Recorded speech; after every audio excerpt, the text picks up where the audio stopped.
It's recording. Yep. Welcome, everyone. I'm going to 2 weeks in a row praise my wonderful graduate students, so please bear with me. Today we are celebrating Gillian Meeks' exit seminar entitled Revisiting MHC-based Mate Choice, Epigenetic Aging, and Epistasis Through the Lens of African Genomic Diversity. Just a little bit about Gillian before she gets started. She joined my lab actually as a master's student in the Integrative Genetics and Genomics program, but then she did so well that I encouraged her to upgrade to a PhD. And after she upgraded, I think not long thereafter, she also joined the Center for Population Biology. And that's because Gillian has a long-standing interest in evolutionary genetics. Her bachelor's degree is in human evolutionary biology. And so the first project that you'll hear about actually is about human evolution, and it's about whether or not this particular genetics complex called MHC influences human mate choice by looking at a really interesting indigenous population in Africa. Gillian's sort of second set of projects was around epigenetic aging. So this is a particular type of epigenetic mark called methylation, which correlates well with chronological age. And the question was whether or not this is portable across different human ancestries. And then for her final chapter, she decided to go big and address this question of whether or not there are gene by gene interactions in the human genome.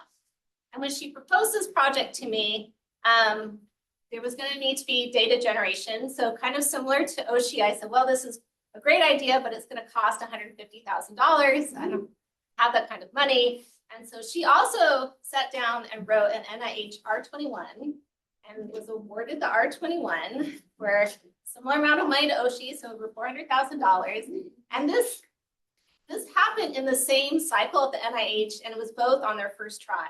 So just like the amazing graduate students I have.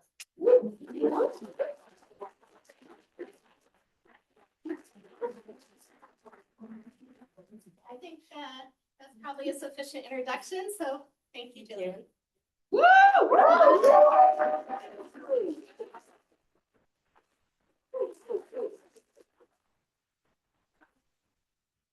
right, thank you, Brenna. I'm Gillian, everyone. I'm really excited to be giving my exit talk for CPB. I've always felt like my research aligns very closely with the CPB community. And as Brenna nicely introduced, I do have a couple of very different projects, and I'm going to try and frame them all under this underlying framework and tie them all together.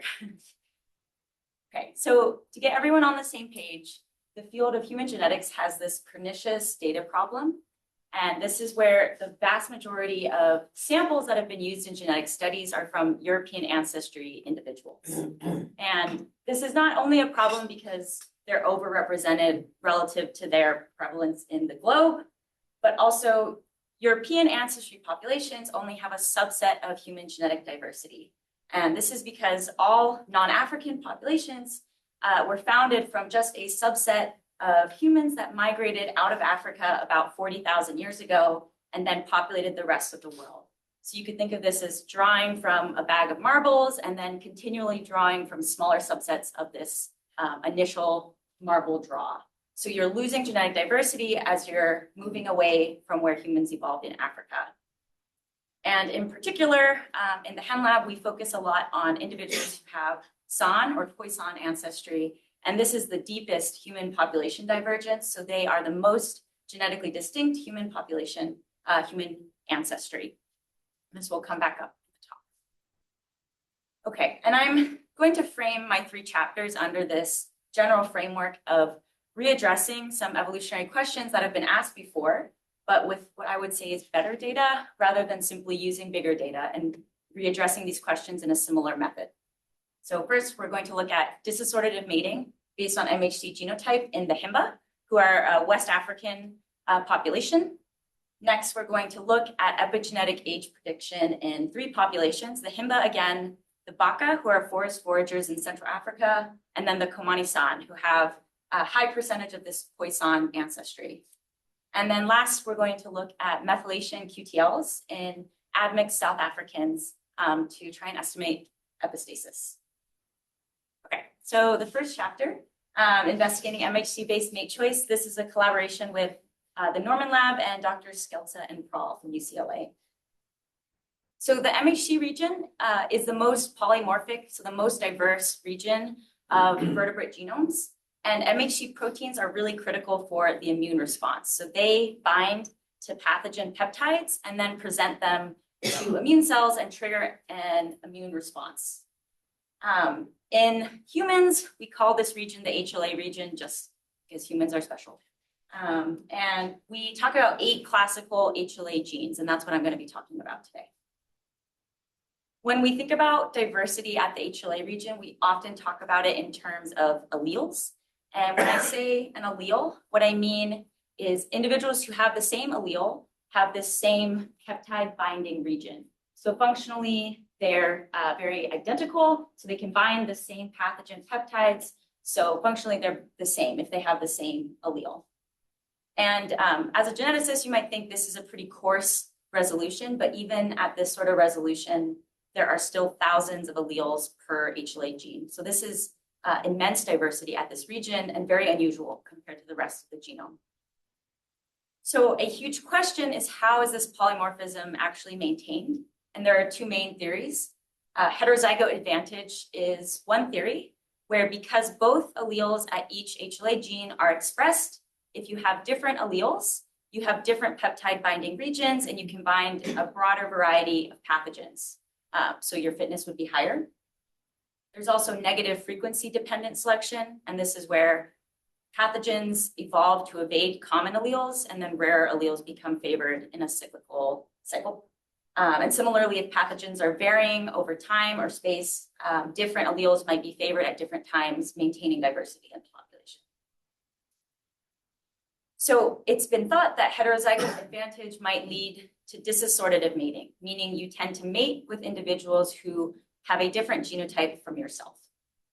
And so I pulled up a couple of examples of this in the literature. These are voles and stickleback, where they tend to spend more time with mates who are dissimilar from themselves. So their offspring would be more likely to be heterozygous than MHC-similar mates. And across vertebrate taxa in meta-analyses, there actually is a significant preference in some taxa for preference to mate with dissimilar MHC individuals. But what about humans? What's the story here? And this field started with this infamous sweaty t-shirt experiment. You might have even heard of it in the literature. And the idea here was that they found college-age females were more attracted to the smell of t-shirts worn by men who had dissimilar HLA genotypes. And this whopping p-value of 0.04 is what triggered this field and triggered a bunch of studies in humans. But the actual mate choice in humans is much more equivocal. So initial studies were done in these sort of really weird populations, like genetic isolate populations, like the Hutterites, where you have over 30,000 Hutterite individuals descended from only 400 European ancestry founders. So really isolated and really lacking in genetic diversity. But they did find that married pairs were more dissimilar than you would expect. But in the many studies since then, meta-analyses have found a different pattern, in fact. So in heterogeneous populations, think of like a large scale city where you have people from lots of different ethnicities and there's lots of admixture. So people with different ancestry sources, there's actually a preference for being married to someone who's more similar at the MHC region. And in homogeneous populations overall, there seems to be no preference. The thing is, this weird finding in heterogeneous populations is likely confounded by the fact that you tend to want to be married to someone who's overall more ethnically similar in this sort of like broad scale city population. So by proxy, you end up being more similar at your MHC. So there's a lot of confounding in these previous studies that have been done. So in this project, I aim to address some of these factors, this confounding of overall genetic similarity and HLA similarity. I'm addressing this in a non-European ancestry population with much greater background diversity. and also a population structure that's more relevant when we think about the sorts of mating opportunities humans had evolutionarily. We weren't in these large-scale city populations where there were people from all over the globe. Okay, so the Himba of Namibia are the sample population for this study. They're largely not market integrated and they're endogamous, meaning that they tend to marry within the group, and there's very little migration from other populations. We've estimated they have over 95% West African ancestry. So this problem of ancestry assortative mating is kind of a moot point in this population. And they also have much greater background allelic diversity than these isolate populations that have been previously studied.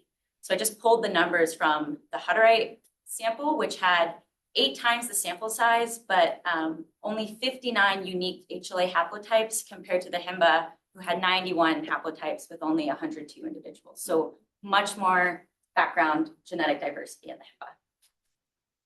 And then finally, and probably most interestingly, the Himba have concurrent partnerships. So at one time, Himba can have both arranged partners, arranged marriages, and then they're also free to have long-term partnerships that they choose for themselves. So this creates this sort of nice natural comparison with which to test this hypothesis. So we generated paired genome-wide SNP data and HLA allele calls for 361 individuals, and 219 are in known partnerships. And specifically, I'm comparing individuals in arranged marriages versus chosen partnerships in this study. And so the questions here are, do arranged or chosen partners differ from the background? And the background is just the intercept created from all possible random heterosexual pairs in the population. So is there any effect different from just a random expectation? And then secondly, we might expect chosen partnerships to be able to seek out HLA dissimilar partners because these arranged marriages are fulfilling more of these cultural obligations. So specifically, do chosen and arranged partners differ in their levels of HLA similarity? And to do this, I'm using dyadic models because the outcome is a product of 2 individuals. And I'm controlling for IBD sharing. That's controlling for the general relatedness of the individuals, and then testing for a significant effect of arranged partnership and chosen partnership, and controlling for the effects of each individual. Okay, so the metrics of dissimilarity I'm testing are first simply how many alleles they share across the 8 genes. Second, their average odds of having homozygous offspring. And then lastly, maybe it's not enough just to have different alleles, but the proteins they produce need to be quite distinct from each other. So I'm comparing using Grantham distance how different the partners' alleles are from each other at the protein level. And across all 3 metrics, I actually found no difference between the number of alleles shared between the chosen and arranged partnerships. So their distributions were overlapping, and neither effect differed from the background expectation across all 3 metrics. So this was slightly disappointing. So I wanted to address this one final way. And I thought, okay, maybe individuals are specifically selecting mates who bind pathogens that are quite distinct from yourself. So here we have this female who's choosing the mate. While both males have different genotypes from herself, she's choosing the mate who binds very distinct pathogens from her own rather than the mate who binds the same sorts of pathogens. In order to do this, I curated a list of relevant pathogens for the Himba in close collaboration with an infectious disease expert in the Himba. And then I assessed, okay, on average, how many potential pathogens would their offspring be able to bind? So these are computationally predicted binding affinities, and I just counted up the unique pathogens that the average offspring of every pair would be able to bind. So the idea here is if there's a preference to select a mate whose binding complements your own, then chosen partnerships would have, their potential offspring would have larger pathogen binding abilities, more pathogens they can bind. And unfortunately, I still found no difference between chosen or arranged, and neither differed from the background expectation. So I decided to take this project in a different direction and look at different signals of selection by looking at haplotype-based statistics here. So constructing haplotypes, what this means, so I had my HLA allele calls, and then I had my paired SNP data for each individual. And I wanted to be able to assign the alleles back to the haplotype they came from, so either the maternal or paternal haplotype. And this was actually a kind of involved process, and I can talk about this later, but I was able to successfully phase the HLA alleles back to their SNP-based haplotypes. And then I can identify the common haplotypes in the population. So here I've just colored, this is a blue haplotype that's commonly found in the population versus a yellow haplotype that's commonly found in the population. And the point of this is I could then look at the background SNP variation that's going along with these HLA-based haplotypes. Okay, I'm going to walk you through this because this figure is quite confusing. So what you're looking at here is grouping all individuals who have this blue-based haplotype. And you can't even tell because their SNP variation is all the same, but each row is an individual's haplotype.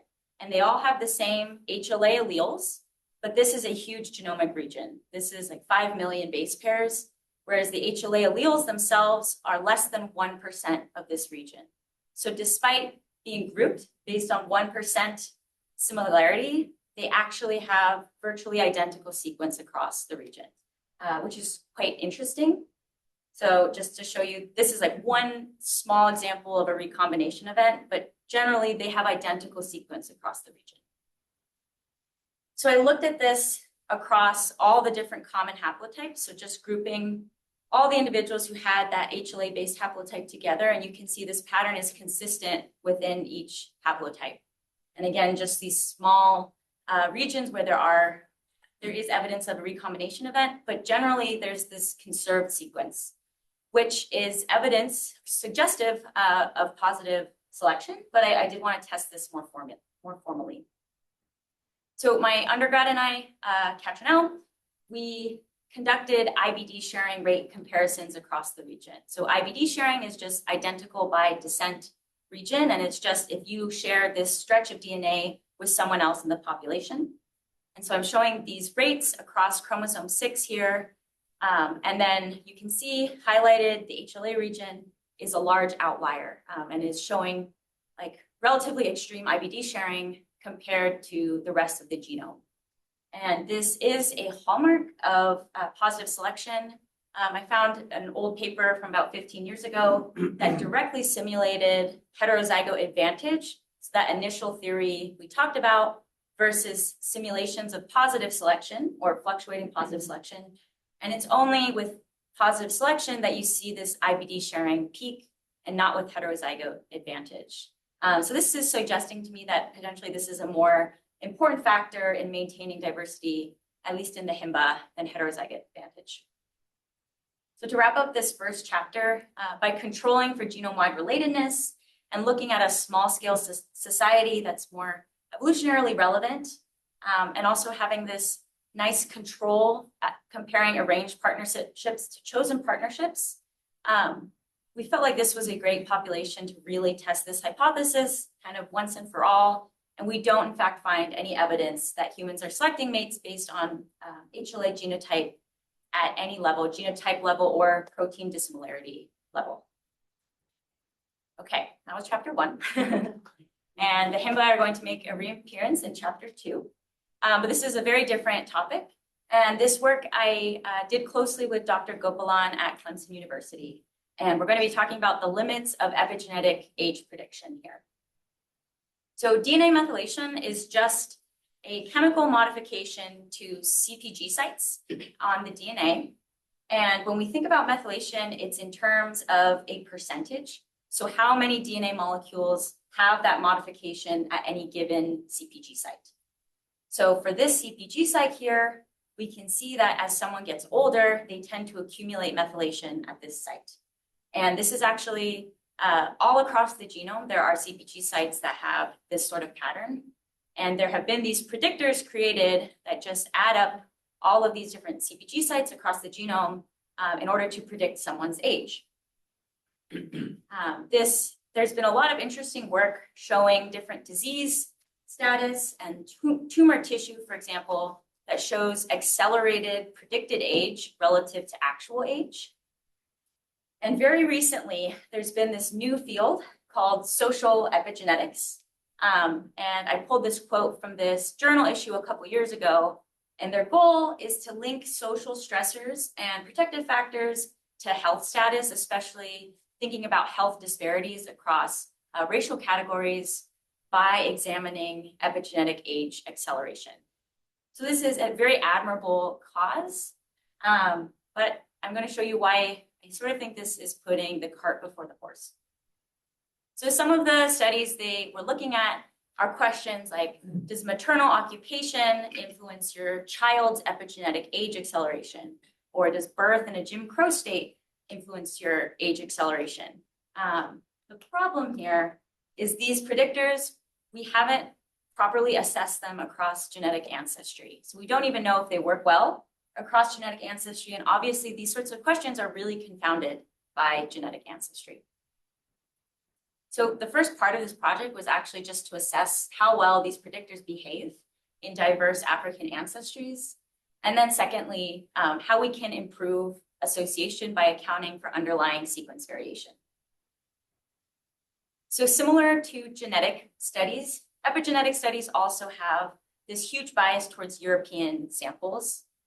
And this is very problematic because these predictors are more accurate in samples that match the training data. And this could be due to underlying genetics, or it could be due to environmental similarity. And part of this project was trying to tease apart whether it was environmental similarity or something about the underlying genetic background. So we generated methylation and paired sequence data for these 3 African populations I introduced before, and they have very diverse ancestries from each other. So the Baka are Central African, and the Himba are West African, and the Komani-San have this indigenous Southern African ancestry. And I'm comparing predictor accuracy to European and Hispanic samples of the same tissue type. And to orient how these results look, each individual point is an individual's predicted, the error in their age prediction. So a point up here is over-predicted, and a point down here is under-predicted. So I tested 8 commonly used predictors, and these predictors are used in these social epigenetic studies. And I found that in my 3 African populations I was testing, they had greater prediction error compared to the European and Hispanic samples. And most concerningly, there's not a consistent direction of error. So for these 4 clocks, the Himba are being under-predicted in their age. And then in this clock, they're being over-predicted. Similarly, the Komani here are being relatively under-predicted, and then they're being over-predicted on these clocks. So this was telling me that this isn't probably capturing anything biological if the clocks are predicting different trends. It's probably that they're not transferring very well across ancestry. So the next part was asking, is it something about the underlying DNA that is causing reduced transferability?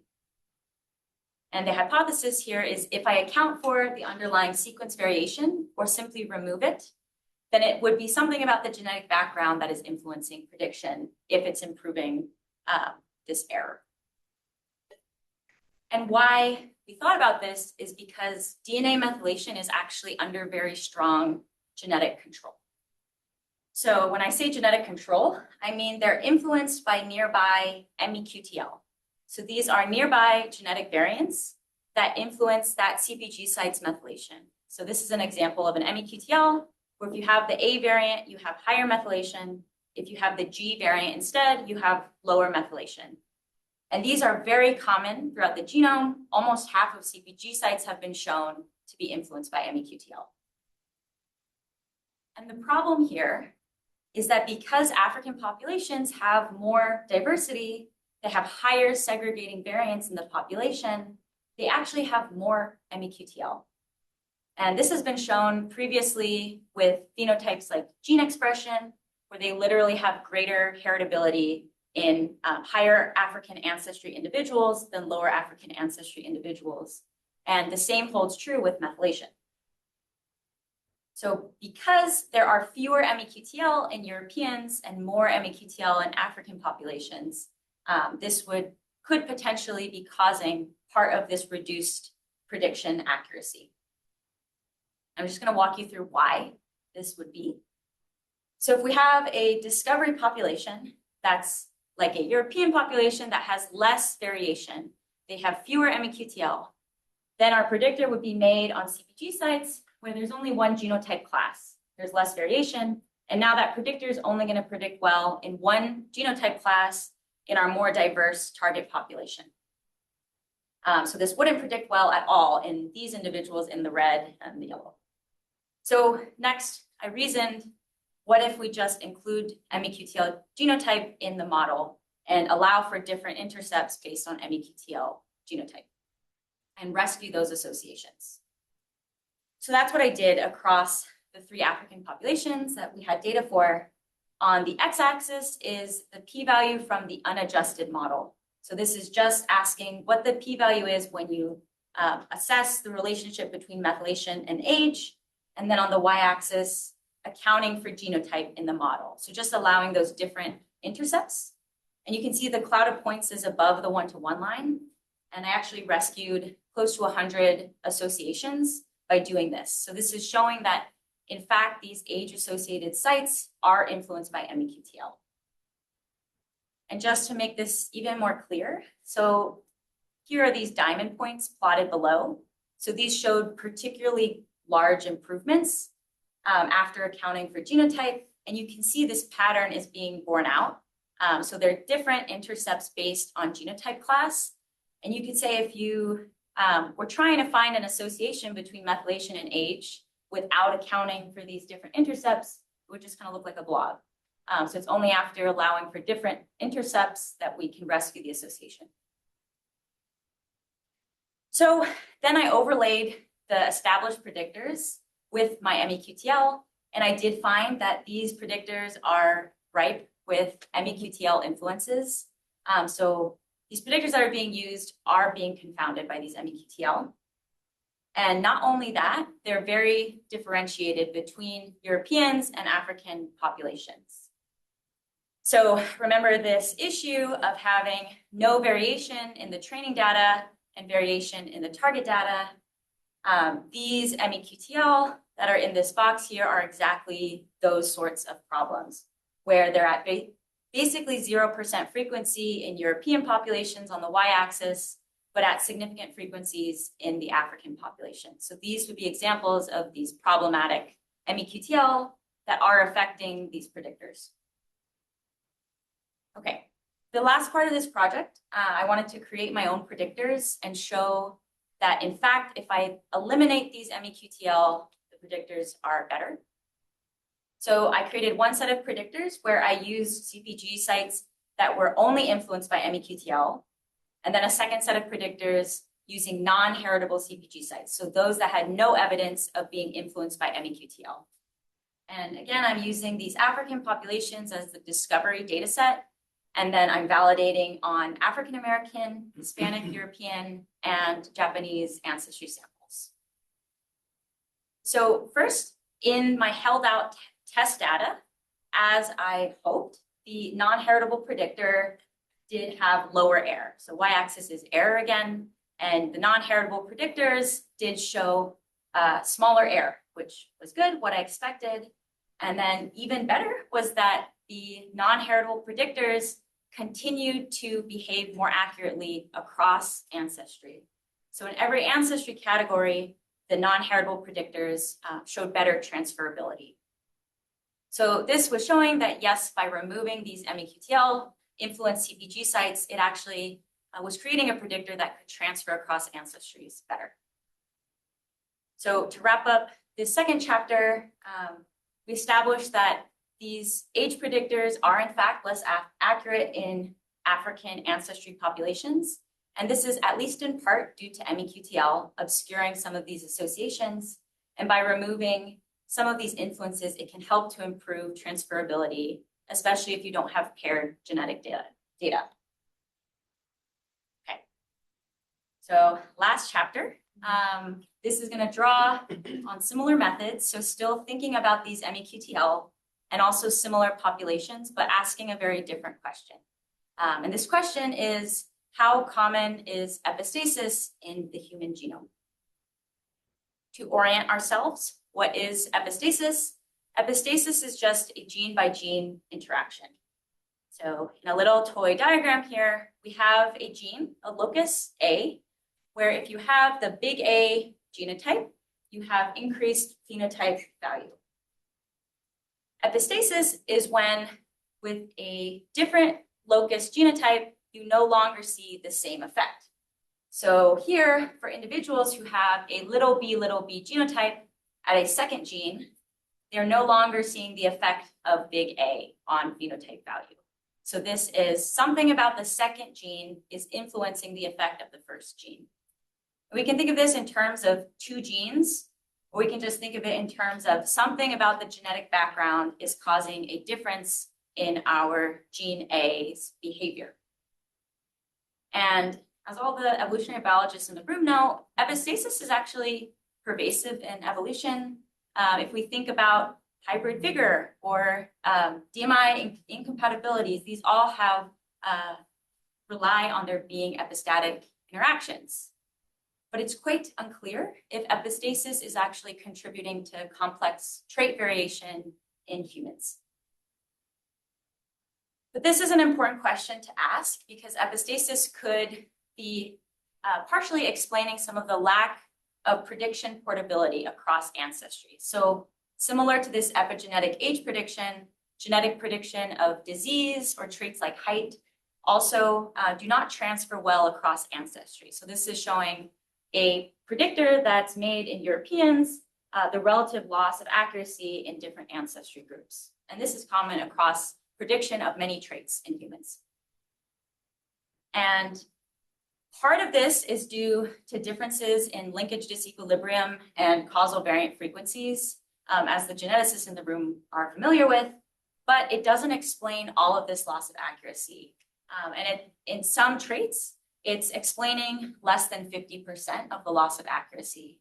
So gene by gene or gene by environment interactions must be explaining the rest of this loss of accuracy. So previous studies have tried to look at this by comparing effects, genetic effects across different populations. So they've compared effect sizes of genetic variants in, say, African Americans and what that effect size is in European Americans. So here I'm just showing an example of a previous study that's looking at genetic variants that influence cholesterol. And you can see the slope is not 1. So there are uncorrelated effects to a certain degree. And generally, these studies have found correlations of significantly less than 1. The problem is these cross-population studies are confounding gene by gene and gene by environment interactions. So just to walk us through this, if we have this toy example where having the T variant here increases your height if you're in the orange population, but then in the purple population, T no longer affects height at all. This could be something to do with the purple ancestry background, or it could just be because this purple ancestry population lives in a different environment. So we can't tell if the difference of effect is due to environment or background genetics. But by looking at an admixed population, we can start to solve this confounding. And so, for example, here, if we now see in an admixed population that has ancestry from both of these orange and purple populations, if the T variant only increases height when it's in an orange ancestry segment and not when it's in a purple ancestry segment, then this would be evidence of a gene by gene interaction. Because all of these individuals are in a similar environment, we can then start to tease apart that in fact, it's something about the purple ancestry that is causing a G by G interaction. So for this project, I'm assessing this question in a 5-way admix population that has high percentage of this Khoisan ancestry I mentioned at the beginning of the talk. And Khoisan ancestry is, again, stems from the deepest human population divergence. So it has the highest genetic diversity. And then this population is 5-way admixed because they have a really unique history. So during the colonial era, there was gene flow introduced from Dutch colonists to the Cape of Good Hope. And so they brought gene flow from Europeans, and they also brought with them enslaved individuals from other regions of Africa, and then also from Asia as well. And this led to a highly admixed contemporary South African population. So this is an admixture plot. And what this is showing, each very small vertical bar is an individual's ancestry proportions. So the admixed individuals here, you can see they have ancestry from all 5 of these source populations. And so the question that I was really interested in asking is, because the Khoisan genetic background is so distinct, if there are G by G interactions, it's most likely to emerge between Khoisan and other ancestry comparisons. So just to show you a plot that Oshi created, these are the private genetic variants in Khoisan ancestry compared to the other source populations. And you can see that relatively there are more private variants that could be causing this G by G interaction if it does exist.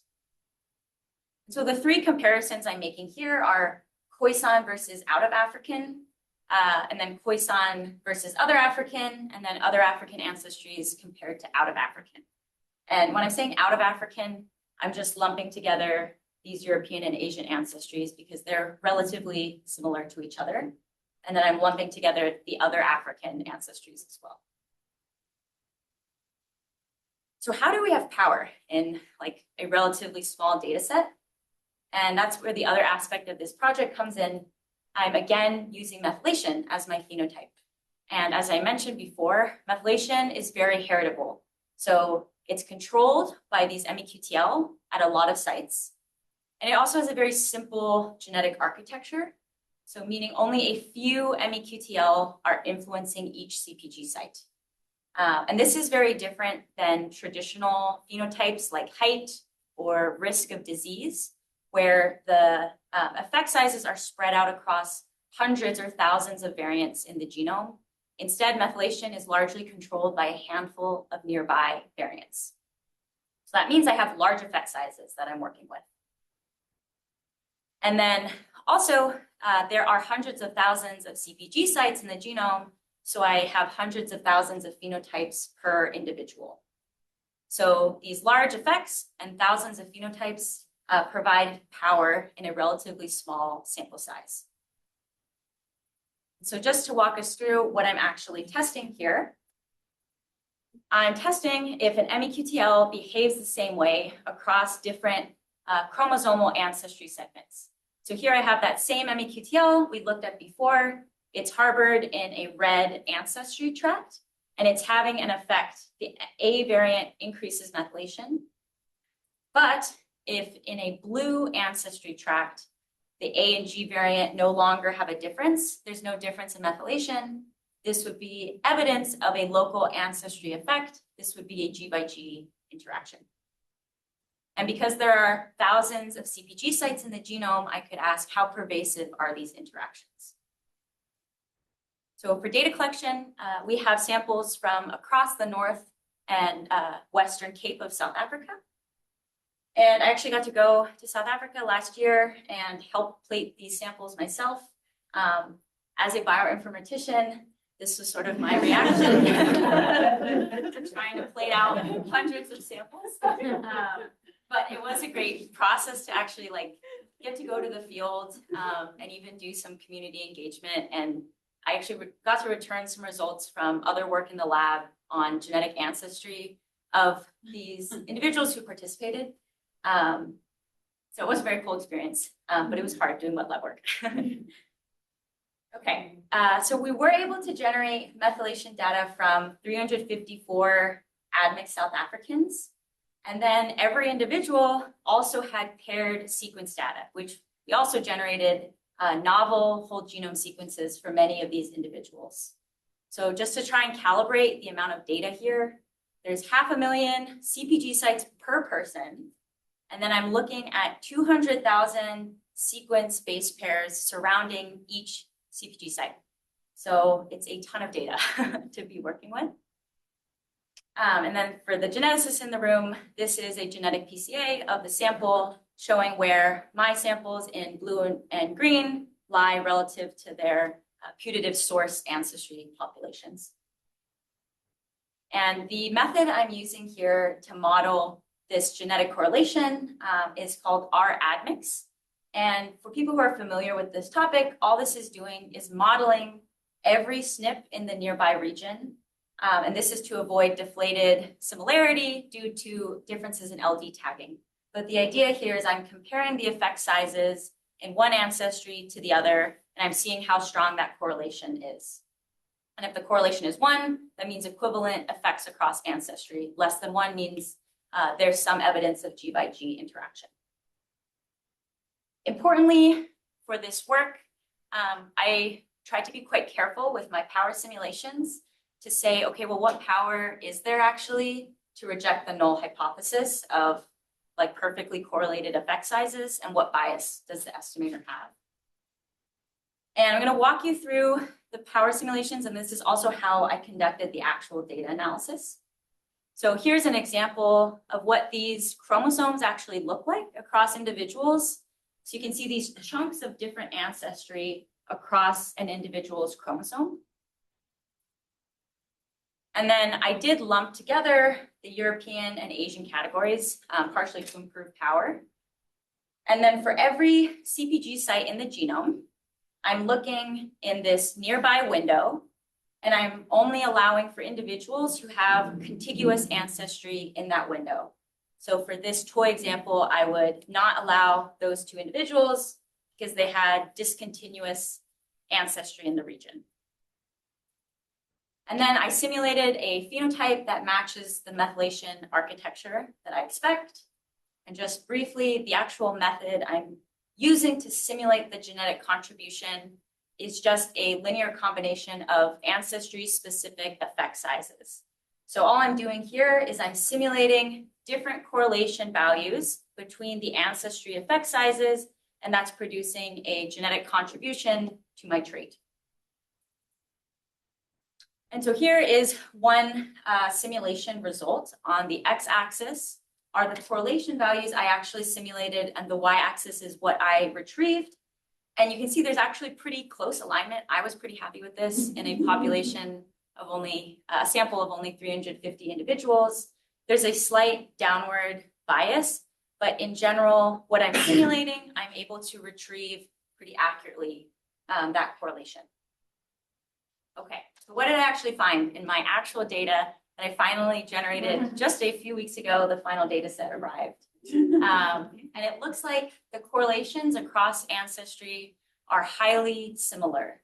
Actually, between the Khoisan and non-Khoisan ancestries, I was getting correlation values almost 1. So it seems like there's very limited evidence of G by G interactions here, and suggesting to me that potentially this lack of prediction transferability across ancestries is largely due to gene by environment interactions. The last part of this project, I am interested in following up on the small number of CPG sites that are showing correlations of less than 1. So here I just found one where you can see every point is a variant. And on the top is the variance effect in Khoisan ancestry versus out of African ancestry tracks. So you can see that there are these variants that are influencing methylation. It seems to be only in Khoisan ancestry and not in out of African ancestry here. Their effect sizes are all around 0 in out of African ancestry. So these are interesting to me, even though there only seem to be about 3% of sites that have this sort of pattern. But the final steps of this project will be to explore this more carefully.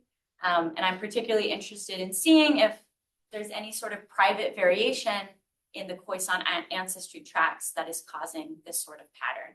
So exploring changes in chromatin accessibility or epigenetic landscape in Khoisan ancestry segments. Okay, so hopefully with these 3 quite different projects, I've convinced you that it's worth researching African genomes, and they can provide at least a different perspective to some of these questions that have been asked before and allow us to address different aspects of the question as well. So with that, I'll take some questions first, and then I'll do more substantial.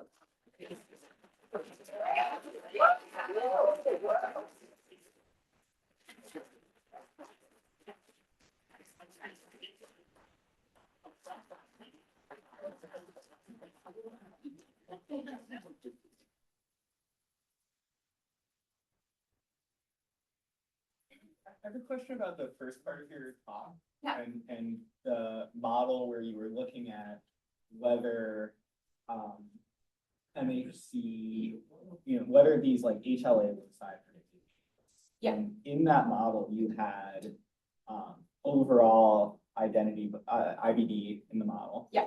And I'm just curious about why you made that decision, because it seems like that could steal variation, like potentially meaningful variation at the HLA loci, kind of making it hard to actually observe, hard to get a signal of. Yeah, that's a very good point. So we were afraid of just picking up a signal of general inbreeding avoidance, especially because the HIMBA they are very endogamous. So there are a lot of these like reticulated pedigrees. So yeah, we felt like we had to control for overall genome severity. Yeah, it makes sense. Yeah. This is probably kind of a boring question, but your question reminded me of that first part. You've done so many awesome things, really an incredible walk through the variety of research. So the sweaty t-shirt experiment, did they repeat that with more people and find that was just like, whoopsies, it was close enough? Or like, because I can imagine in something very isolated like that, where there's no like person-to-person interaction, it's just like, what smell basically is most attractive to you, such that all other human interactions supersede that in terms of mate choice, regardless of the population? Yeah. Yeah, that's a great question. So these experimental studies are kind of in a different field than the actual mate choice studies. And there does seem to be overall, yes, these experimental studies do show preferences still in the olfaction, and also even just like there's some kind of strange studies with like facial similarity and how that relates to MHC genotype. But it's kind of I think it's a different outcome you're measuring than actual mate choice. But yeah, it does seem to be still playing out in experimental studies. Yeah. Thank you. Here's a Zoom question from Noah Zeitman. In your mate choice study, did you see a significant result for the beta by IBD term? Was it different for arranged versus selected mates? No, there was no significant difference between the arranged and selected, and nor did either differ from the background, which was also surprising to us as well. Thanks for that great talk, Gillian. I had a quick question about chapter 3, your epistasis stuff. So I was wondering what your intuition is behind focusing on like the local ancestry around your methylated sites, because I think there could be some potential for like longer range epistatic interactions with your MEQTL, right? But is that something you've thought about a little bit before? Or? Yeah, so there are these sort of trans MEQTL, but they are relatively rare. I kind of breezed by this figure. But this is showing the distance from the CPG site and how strong the MEQTL is. So you can see like the really large effect MEQTL are really nearby the CPG site. So there are trans interactions, but they're weaker. So yeah, we are kind of ignoring them for this question. Yeah. So this is thinking about like the effect size of the MEQTLs, but like for epistasis, those MEQTLs themselves will be interacting with other loci in the genome potentially, right? And so I think I'm just wondering if there's any potential for other loci to be involved in kind of those epistatic interactions with the QTLs, which would then be driving like rather than local ancestry, genome-wide ancestry perhaps being another thing to potentially look at. Yeah, I see. Yeah, we're definitely restricting to cis G by G interactions. Yeah, I guess we could look at like if there's any relationship between global ancestry proportion and how these MEQTL behave. Yeah. Right. Yeah. Thanks. Hey, Gillian, thanks very much. I'm gonna see if you can put on your bioethicist hat for a minute. And I'd like to ask about social epigenetics. I guess a person who really wants to do social epigenetics could look at your work and say, okay, we weren't doing this very well before, but now Gillian has just told us that we need to always adjust for MEQTLs, and now we're good. So where are you in the spectrum of? I mean, in one end of that spectrum would say, no, this is not a good idea. That there's so much we don't understand. Don't be doing this. Another is, more proceed with caution. And then there is full speed ahead. So where are you? I mean, I think if you're able to have paired genetic data with your sample, and you're actually able to know what MEQTL are in your sample, and you could adjust for those, I wouldn't see any reason with, going ahead and using these predictors. I think the problem becomes you can't just take the CPG sites I found to not be influenced by MEQTL, because if you're using a different population, they could have different MEQTL. So you need to redo your analysis on them. So I think it has to be done in a very careful way using population specific data. Yeah, and then I'd be okay with it.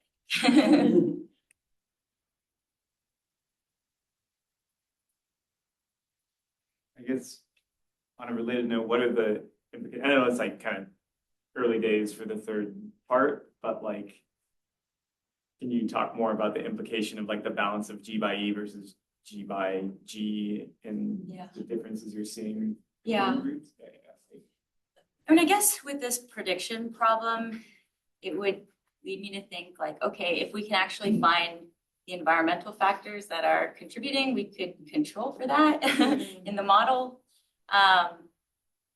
Yeah, I mean, it also tells me it's okay, humans are quite similar. We're not that different from each other. So even the most divergent ancestry, still these effects are behaving very similarly.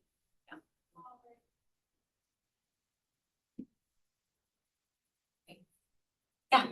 Gillian, good job. Thanks. What was the lowest point and highest point of your journey? Okay, I will say trying to find the physical samples in South Africa in someone else's lab, and finding the samples randomly in the fridge, and with a label where I'm is this the right sample? And having to verify, that was quite stressful. So maybe that was the most stressful part. Let's see, what's been the highest point? I think finally seeing these projects come together, it does feel it kind of all snowballs at the end, and they all start to come together at the end. And getting that final data set back was really exciting too. Everyone in lab worked really hard to get that final paired data set with the methylation data. So that was really exciting. Any other questions? Okay, I'm gonna do a quick acknowledgements.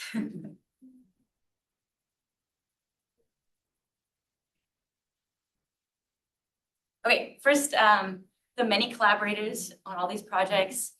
Collecting human data is really hard, involves a lot of work by many people, and a lot of these samples were collected well before I even entered grad school. So a huge thank you to all of these collaborators.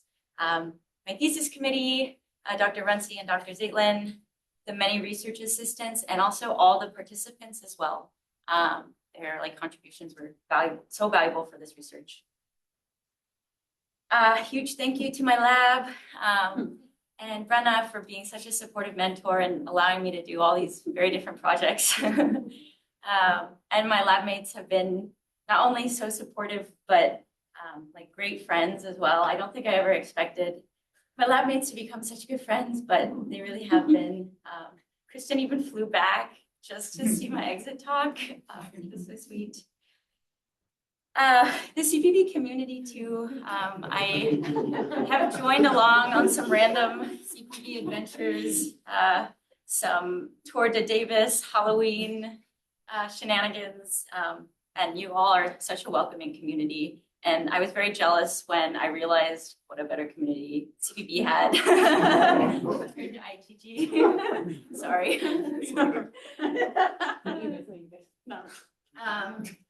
I want to thank my vast running community in Davis and Sacramento.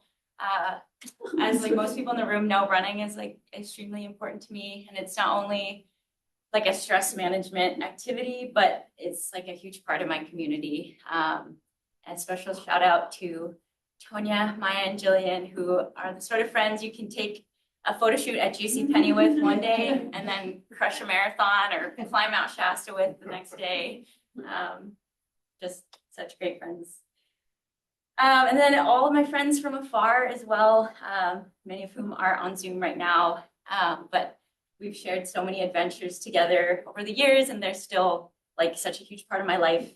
And especially my friend Emily, who I've known since high school. This is us in high school down there. And she flew out from San Diego to be here today, which is so special. And then thank you to Ethan for being crazy enough to start dating someone entering the last year of their dissertation, who lives an hour away. But his big dreams and uncautious optimism have really reminded me to believe in myself, truly. And then a last thank you to my family, my sister Stephanie for being my biggest cheerleader. And she makes sure I celebrate every milestone, no matter how small, with the proper treats. And my mom for being really my moral compass. I think in a world where you feel like your worth can be judged by how smart you are, how many awards you get, but my mom always reminds me what's important. And then my dad for being my inspiration to become a scientist.